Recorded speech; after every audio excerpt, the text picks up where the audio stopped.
to make. Just I know that towards the end of the session, the day, people disappear. So in order to keep us a very nice photo, group photo, we decided after the question and answer, before lunchtime, to have a photo together. And lunch is complimentary. Cesar will give you more information about it, but we'll need to wait a little bit. We'll try to be, brief as possible, but we would really like to have your questions. So maybe we can start with the two of us' presentations, okay? Yes. While we are waiting for Martin. Yeah. Questions? Let's start. Thank you for all these presentations. They were great and I really enjoyed it. I just have a little question about the statistics, the data that came out of the questionnaire. I was wondering if there were any striking differences between countries to any of the answers. Because question number 34, my role as a teacher is to correct incorrect utterances, had a real strange, how can I say, result, because 30% agree and 30% disagree. I was wondering if there was any differences between countries. There were a few differences among countries, yes, you're right. There were differences, but not so strong as to develop a different type of approach. And when it comes to that type of question, I think a lot has to do with the type of preparation, first of all, that teachers get, and second, the context. Now, there are countries,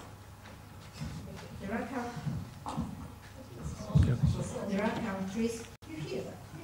There are countries, like, for example, Norway, where English is used everywhere in Wales. So maybe this is a factor that implies a different type of perception, right?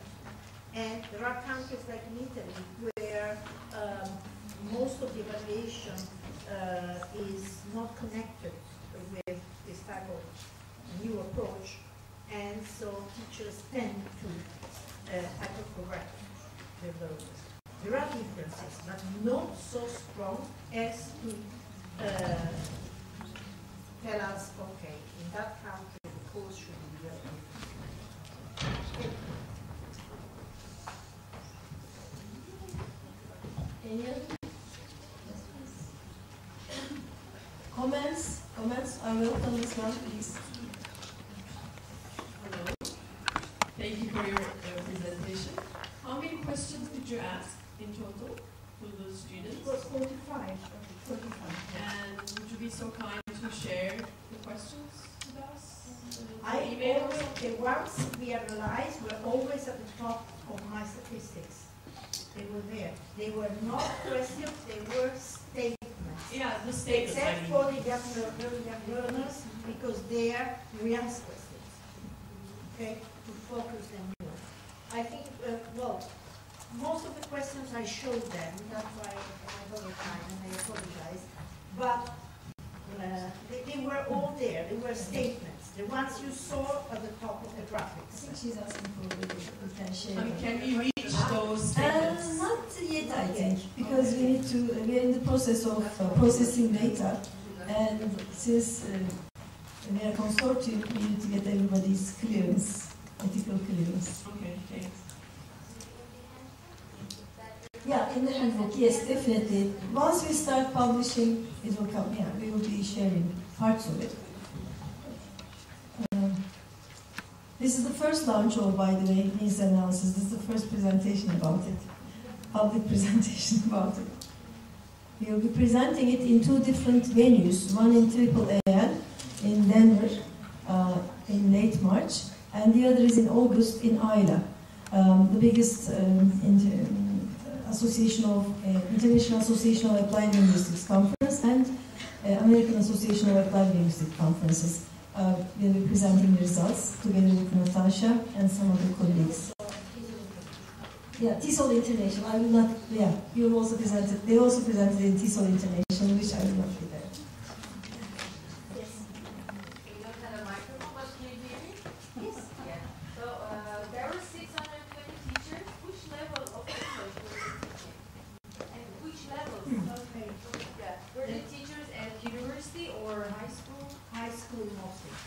high school. You can see it's also, well, no, it doesn't show that graph, but the majority taught high school. We were specifically addressing high school and lower high school, but the majority were high school. And you know that it depends very much on the countries. But the majority, I would say, I can be wrong now because I haven't got the figures with me, but at least 85% came from high school.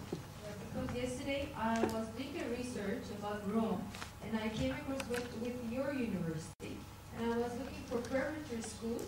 In Turkey we teach 1 year of English, for instance, but abroad I didn't find any English teaching prep schools.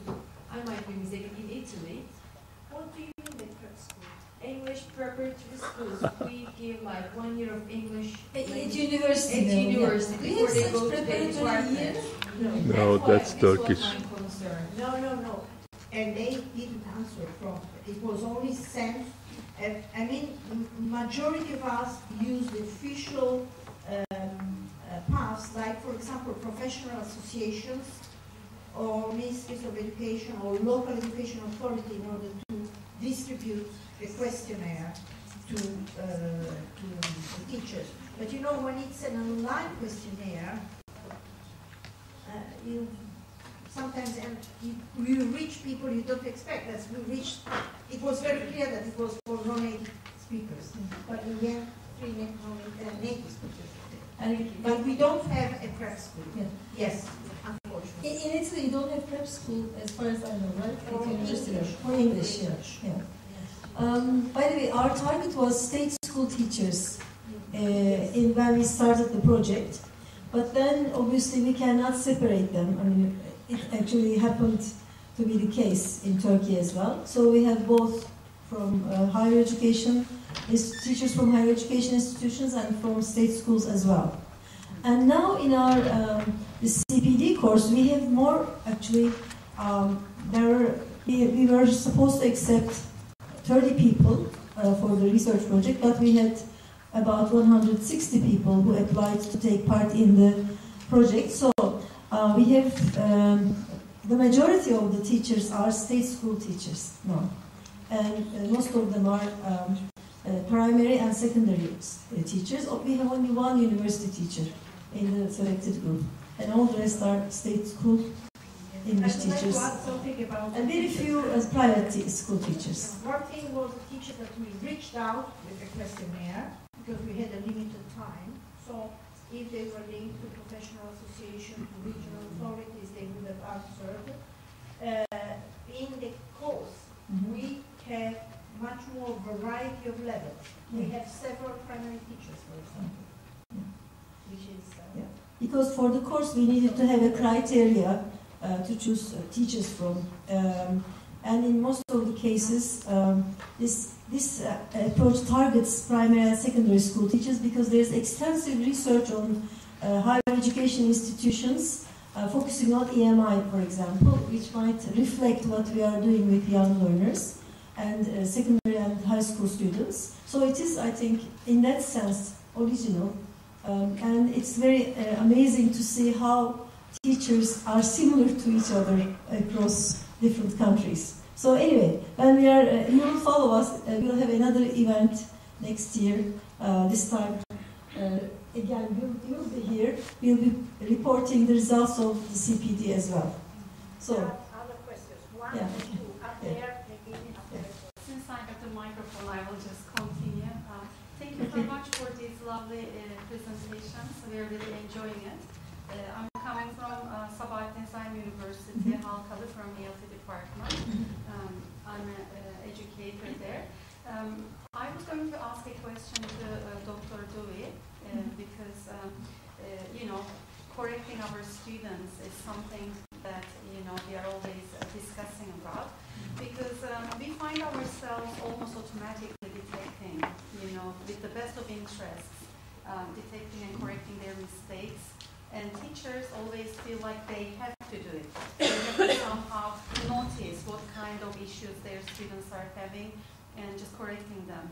I'm teaching an oral communication class, And over the years, I realized that the more you correct students, the more challenges they have. And I think that's pretty much to do with anxiety that they have while they're speaking. So over the years, I learned to just let students speak, even though they do use ungrammatical structures, they use the wrong word or the wrong tense. And I collect a list of all the mistakes that students do. Let's say I have 30 students.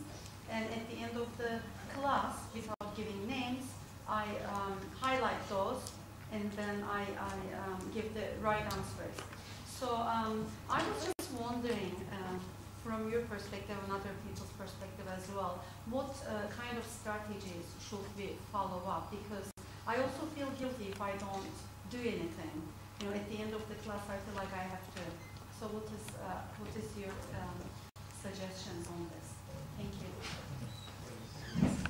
Yeah, that's a very good question. First of all, students, and not only students but parents of students, expect teachers to correct in the classroom. That's a primary role that we perceive the teachers to have. So I think it's really important that teachers are much more open about discussing what they do in the classroom with the students and with parents as well, and explain their rationale for correcting or not correcting. I think it's really useful to engage with some discussion with students.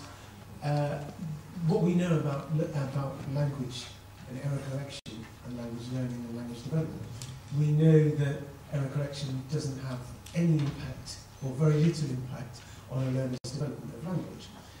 So it's worth discussing that with students and really addressing their expectations, and maybe saying to them, look, the role of the teacher is not necessarily to correct your language, but to help you develop the language further. So there are lots of ways that a teacher can provide feedback on learner output without necessarily addressing language in this corrective way. What I do with teachers is encourage the teachers to reflect on their own practice and do some sort of classroom research, some action-based research in the classroom, where, for example, they keep a record of learner language, and they keep a record of the kinds of errors they notice, and then they document what they do correct, what they don't correct, and they try to keep track of the impact this is having on the lesson. So, identify the error. What did you do in response to the error? Did you correct it at all? Was it delayed correction? Was it immediate correction? Was it elicited self-correction or elicited peer correction? There are lots of different ways of dealing with corrections if you are going to be corrective in the classroom. And it's worth getting teachers to think about this in their own classrooms and collecting the data themselves so they can be much more aware of what it is they do and what impact what they do has on the classroom and on the students. But I think it's really important to think of alternative ways of dealing with language in the classroom and not just be corrective. But yeah, it's a real challenge. That's what students expect. It's also very easy. It's so much easier to identify errors and then correct them. So it's inevitable that teachers will do that because there's an expectation that they'll do it, and errors are very salient. We notice them, even if they have no impact on communication. Well, I noticed that. It's really easy to spot that. It's really easy to do something about it. So yeah, it's a really important question. So something related to the fact that very often we don't ask their peers to help their classmates to, for example, improve something. So this could be very easily sort of developed, having them, first of all, show them interactions, videos, and so on, also to focus on paralinguistic features that they're very seldom sort of taught or explicitly shown, and then have them work in groups and develop something, and then give the members of the group agreed to give them, provide feedback, because when it comes from the peers, it might add the value of correction. Thank you. Suggestion. There was someone else here.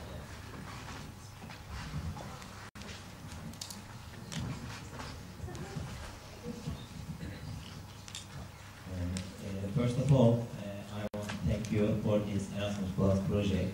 Thank you for your presentations. I want to ask a question about previous question, preparatory classes. Maybe you heard or not, there is a policy of Ministry of Education in Turkey. Fifth grade students have more hours for English lessons, and but Ministry of Education doesn't evaluate it for 3 years. So I wonder, will it be go on or not? And I wonder your point of view. What do you think about it? Will it be good for the students' progress?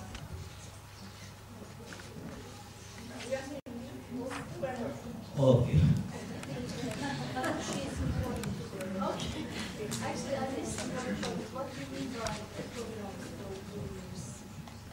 I don't understand. Fifth grade students have 15 hours English lessons. But not in all schools. Yes. Yes. About 500 schools all around Turkey. But we have no feedback for academic feedback. We just apply program. So we wonder, we don't know what we are doing. Is it good for students? There is not a study. Yeah, well, I just want to, I followed it during the first year when it started.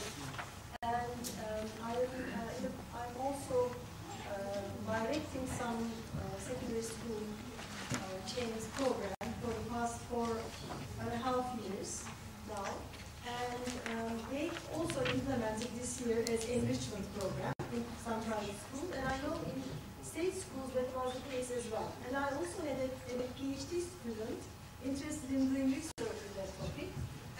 But the problem was, initially, the first year, there were no course books for the teachers. And then all of a sudden the teachers had it in program and they didn't know what to do. And then I gave up following it because the following year it changed. They said some schools who have the necessary conditions, necessary resources can do it, and those other schools who do not have enough, for example, enough English teachers won't do it. So I didn't follow it after that because I really like sustainability of a project, and from this point of view, it is not sustainable in that sense. So it doesn't continue, and I cannot see its long-term effects. And it's still a very good data input. I didn't know about it, and we didn't talk about these when I was in the last time in the seminar in this national education. Nobody focused on that. Yeah, we don't have materials yet. When I left, they were still preparing materials for the teachers, and then I learned after a whole year of the first implementation, there were no books. And from an educational policy perspective, when you start off a project like this, I think it would be better to start with a few schools and see whether it works or not, and see its durability, and then spread it all over the country. And I believe there has to be, it necessitates a lot of planning. We have a lot of good ideas in this country, and we need to really first maybe try it out. We need to be a little bit careful. When we get a good new idea, we just want to do it immediately. I think the first thing is maybe do it in smaller groups. Choose some, for example, voluntary schools, or as I said, schools which has better infrastructure and resources and teachers, and then spread it slowly and then you have to do research, as you said, at least for 3 years to see its long-term effects on the students. Because yesterday, as I said, I was in a conference, I underlined this for Boğaziçi University, for example. The student profile we had about 15 or 20 years ago has changed. And the students who come from high schools and lycees have different English profiles than before. So, as a university, for example, we have to be aware of this, and we have to, when we are designing our programs in pet school, we need to pay attention. We shouldn't take it for granted that our students come from let's say, English medium high schools, English medium private schools, and then see that, because the entry-level students have changed drastically because of the policies, English language policies. So believe me, you were learning better English before we started to teach in fourth grade, before 1997. But you can't go back. So we can reinvent or rediscover what we did before, because we were successful. Now we need to rediscover. I think this time we need to spend all our energy and time in rediscovering how successful we were at that time. Because I was from Anadolu Lisesi, which was an Anatolian high school, and it was an EMI school. Now we call it clinic. So I took all my mathematics and sciences courses in English, and then I came to Boğaziçi. I didn't have problems. I studied physics for 2 years before English, and I didn't have any problem. And the reason why I chose Boğaziçi at that time was, it wasn't because Boğaziçi was a university, it was because I was used to learning those subjects in English. My job would be easy. After struggling 1 whole year of understanding those, in order to take the university exam, it was in Turkish, I had to relearn all these concepts. So it was difficult, you see, for a university. If I didn't enter here, then I would have had to learn. If I went to Istanbul Technical University, it was Turkish major there, I had to learn all these in Turkish. So anyway, there are reasons. And if we were successful, then we can be successful again. Thank you. In state schools. There was a question. I did advertise. I tried to be diplomatic, but I think we can do it. Thank you very much, Hocam. Mine is going to be, instead of a question, it's going to be more like a comment to everything that we have spoken, to all the questions. First of all, to start with the latest thing that we discussed, I think this is my statement, by the way. You can easily object to that. I think the motivation that the teachers, the service teachers have has changed a lot from since 1997. I think back then they were more focused on having a cultural repertoire, like a new language knowledge. Now they are learning it because of not intrinsic motivation, but more like extrinsic type of motivation. People are trying to survive, and that's why they are teaching or learning English. This is one point. And about the correction of mistakes, about the correcting things. Actually, there is a term like the grammar quiz. I think we all have heard about it.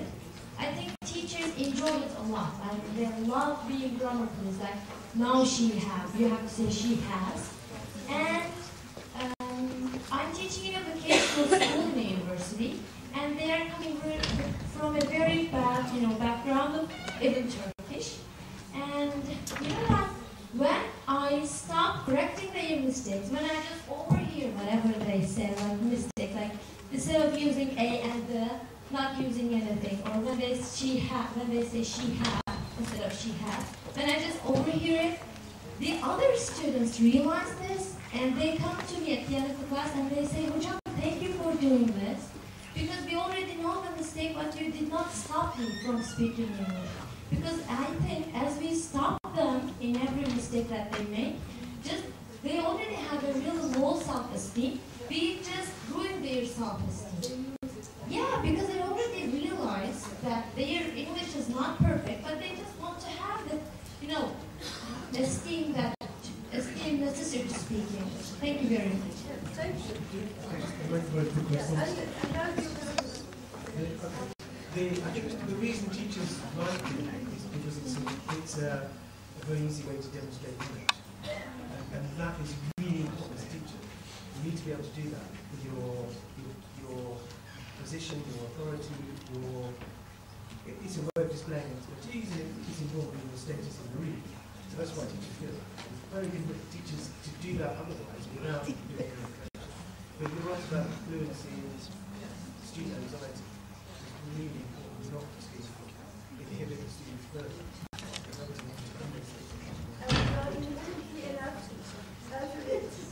By not correcting their mistakes. So we are last question. Because you guys No lunch. Yeah, but anyway, let's say very quickly. There was something I wanted to say about the project. There was a bit like that.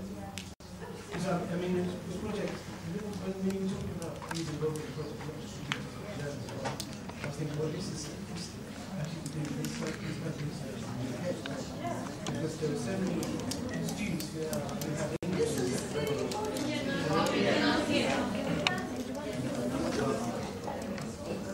Is that what it is? Right, that's this is not what Yesterday, again, he was with us, and after listening to EMI context, all of a sudden he said, we are EMI as well. Yeah, I mean, UK universities are EMI universities. They didn't used to be because it was taken for granted that English was the medium of UK universities, but they are EMI universities now because of internationalisation of higher education. But what I was going to say about the project was a lot of what you did with the teachers and the learners would be relevant to do in the UK as well, because especially in a city like London, we have so many students who have English as an additional language, but the teachers don't have, even less so than teachers here, they don't have awareness of language and linguistic diversity.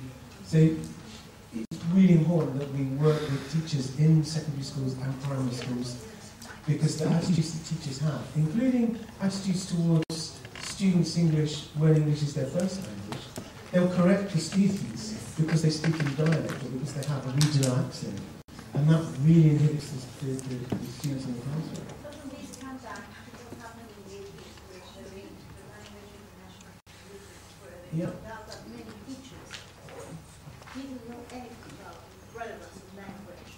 That is probably, yeah.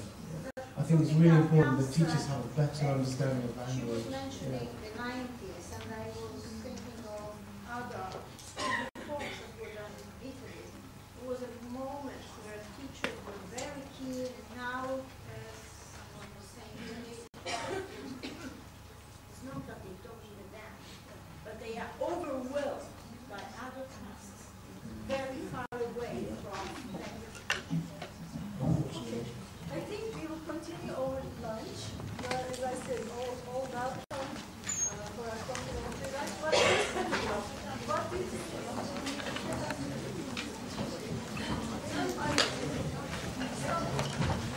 Thank you for